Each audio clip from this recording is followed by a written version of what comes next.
Welcome to SENDiass4BCP's webinar on checking an EHC plan.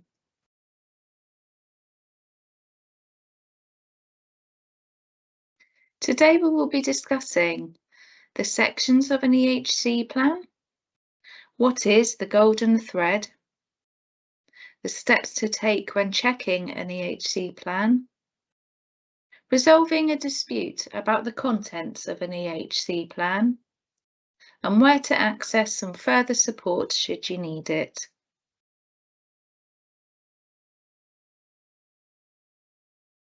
Under Regulation 12 of the Special Educational Needs and Disability Regulations 2014, an EHC plan must have the following sections. Section A, the views, interests and aspirations of the child and their parents or the young person. This also includes relevant background, as well as how to communicate with the child or young person. Section B is the child or young person's special educational needs, split into 4 categories known as the 4 broad areas of need. Section C, the healthcare needs, which relate to the child or young person's SEND. Section D, the social care needs, which relate to the child or young person's SEND or to a disability. Sections C and D may or may not be relevant to your child or young person. Section E are the outcomes sought for the child or young person, or the targets they are to work towards. Section F are the special educational provision required to meet the child or young person's SEND, or the support that needs to be in place in order to meet those needs.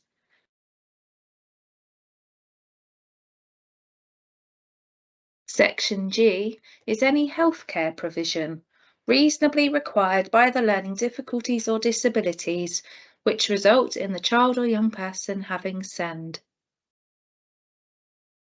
Section H is any social care provision required from social services under the Chronically Sick and Disabled Persons Act 1970 and or reasonably required by the learning difficulties or disabilities which result in the child or young person having SEND. Again, sections G and H may or may not be relevant to your child or young person. It is worth noting that if any of these provisions are to educate or train the child or young person, these provisions are to go in section F of the plan. Section I is the name of the school or other institution to be attended by the child or young person, and the type of that institution, or just the type if no specific institution is named. This section will be left blank on a draft plan. If a child is receiving an education other than at school package, this is to be detailed in section F of the plan. Section J details any direct payment which will be made, and section K is a list of all advice and information obtained as part of the EHC needs assessment or included following an annual review.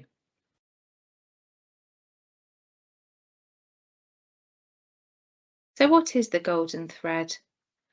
The aspirations, needs, provisions and outcomes together make up something called the golden thread. A child's aspirations and views should be reflective throughout the plan. There should be a clear link or a golden thread running through an EHC plan. That is, that each and every need specified must have special educational provision stated to meet those needs, which will enable the child to achieve the outcomes. This is stated in Regulation 12 of the SEND Regulations 2014. The Council for Disabled Children have some examples of good practice. Steps to take when checking a plan. Step 1. Firstly, read the plan. Read the draft plan all the way through. Think about what you would expect to see in the plan and look for the things that matter most. Are they there? This helps you to get a general feel about whether the plan includes all of your child's needs and gives a clear picture of the day-to-day support they need. Reading the plan is harder to do on a small screen, such as on a smartphone, so using a larger screen or a printed copy will make it easier for you. If you can print a copy of the plan, you'll be able to make notes on it. Many people find it helpful to have something in their hands which they can pick up and work on when they have the time. If you don't have the facilities to be able to print it out, you can request this from your SEND case officer and ask that this is posted to you. Step 2. Read the reports. Reading all the professional advice that has been added to the EHC plan, either as part of the EHC needs assessment or if further reports are received. All documents will be listed in section K of the EHC plan. Reading all of the reports and advice helps to show you what should be in the draft plan. Even if you've read them before, this will help them to get fresh in your mind. You should be able to see clearly if anything major, such as advice from a specific professional, is missing. Some people find it helpful to print the reports and advice to refer to when checking the detail in the plan. Some people find this way easier so they can work through them in chunks and highlight the needs and provisions clearly with different colours. Having the reports printed may also make it easier for you to see both the report and the plan on the screen at the same time.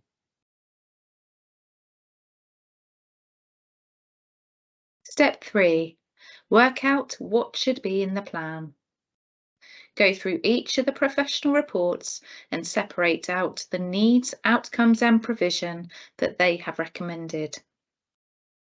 The needs and provision are usually easy to find, but sometimes professionals don't include outcomes in their reports. If you've printed the reports, you could use different colour highlighter pens to separately colour code these. If you're reading the reports on screen, you could write down each of the needs, outcomes and provision as you're going along.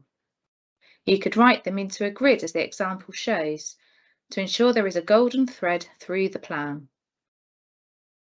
The information in the draft EHC plan is made up almost entirely of what is written in the reports from professionals. So the main things from those reports should be in the draft plan. Checking the plan this way helps you to be sure that each of your child's needs is included in the plan alongside the relevant support and outcomes. Step 4. Find out what is missing. Cross-check what is in the draft plan with what is in each professional report. So, look at the needs, outcomes and provisions you have found in the professional reports and check that it is included in the plan. You're looking to see if anything is missing. Do this in a careful way so you don't miss anything. This is the part of checking the plan that is likely to take you the longest, so give yourself plenty of time. It can be easy to get lost among all the paperwork and lose the thread of what you're aiming to do, so be as orderly as you can be. If you're not the most organised person, ask someone to help you with this bit. One of you can read out the needs, outcomes and provisions, and the other can check the plan. You can either go through each professional report and tick off everything that's in the plan and make a list of what is missing or not clear enough, or go through the plan section by section and check each professional report, ticking off everything that's in the reports and make a list of what is missing or not clear enough. By ticking off everything that's made it into the plan, you can see whether anything is missing. If you do find things that are missing, you will need to make a note of these and ask for them to be included in the final plan. Step 5. Check provisions are specific and quantified. Now that you've worked out what should be in the plan, you also need to check that there's enough detail in it. What's written in the plan should be clear and straightforward. Make a note of anything in the plan that is unclear or anything you don't understand, as well as any woolly words such as will benefit from, opportunities for, or as required. When you're reading the plan, ask yourself, what does this actually mean? Is it clear what my child is going to get? And if it's not, then it's likely not specific enough. The SEND Code of Practice says that EHC plans should be clear, concise, understandable and accessible to parents, children, young people, providers and practitioners. You should know from the plan exactly what support your child will get and how often, who is going to give the support, and what skills or qualifications or training the staff should have. The plan should also be clear about how often the support should be reviewed to see what progress is being made. For example, the plan may read that the child may benefit from additional support at the start and end of the day to plan and reflect. This could be made more specific by stating that the child requires one-to-one support from a teaching assistant for 15 minutes at the start of each day to plan for the day, and 15 minutes at the end of the day to reflect on their day, such as how they are feeling and any challenges they have faced. It's important to get the details right, to make sure the support is given in the right way at school or college. However, try not to get too bogged down in the smallest detail and making sure absolutely everything is in it. It's often important to find the right balance between making sure the plan is clear about key support while giving some flexibility to staff and your child day to day, but it needs to be specified enough to ensure the provision is delivered. The SEND Regulations 2014 require for a plan to be specified and quantified. So if the plan lacks this, the local authority are required to seek further advice from the professional that gave that initial advice. You may find it useful to check any new reports for this as soon as you receive them, rather than waiting for your summary of assessment or draft plan. That way, amendments can be made and implemented more quickly. Step 6. Make your comments to the local authority. You may find it useful to make amendments to the plan yourself and present this to the local authority to request the amendments. Make sure you make any changes in a bold font and strike through anything which you believe to be incorrect. You may find it easier to make a list of what is missing and changes you would like to make, either according to each report or for each broad area of need as you work through the plan. The local authority will then consider the changes you wish to make. They may make changes to the draft plan. They may then issue another draft version for you to look at or issue a final plan. This may or may not have the changes you asked for in it. If not, then there are various ways you may wish to consider in order to solve a dispute.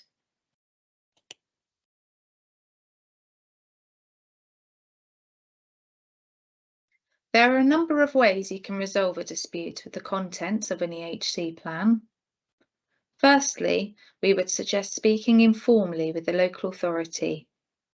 You can speak with your SEND case officer or with the appeals and resolutions team at the local authority to get the changes made. You can do this if you have received a draft EHC plan or at annual review. If there has been a significant change in your child or young person's needs, you could ask for the local authority to carry out an early annual review or a reassessment of the child or young person's needs. Following receiving a final plan, this will open up your right of appeal. Within 2 months, you are required to consider mediation, and you will need to contact Global Mediation, the mediation service for BCP Council, within this time, as directed in your letter you receive along with your final plan.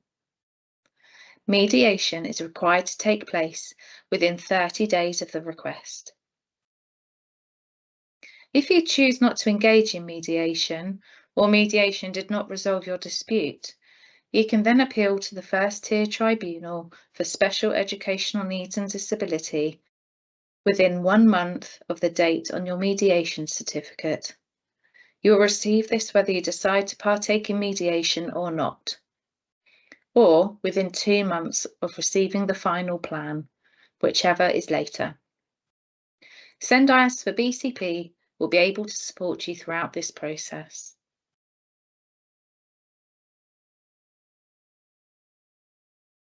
If you require any further support with checking a draft plan, you can visit our website where you'll find lots of free resources to support you, including checklists for checking an EHC plan. You can email us at help@sendiass4bcp.org, or you can contact our advice line, open 9:30 to 12:30, Monday to Friday. We hope you found this information useful, and we'd welcome any feedback that you may have.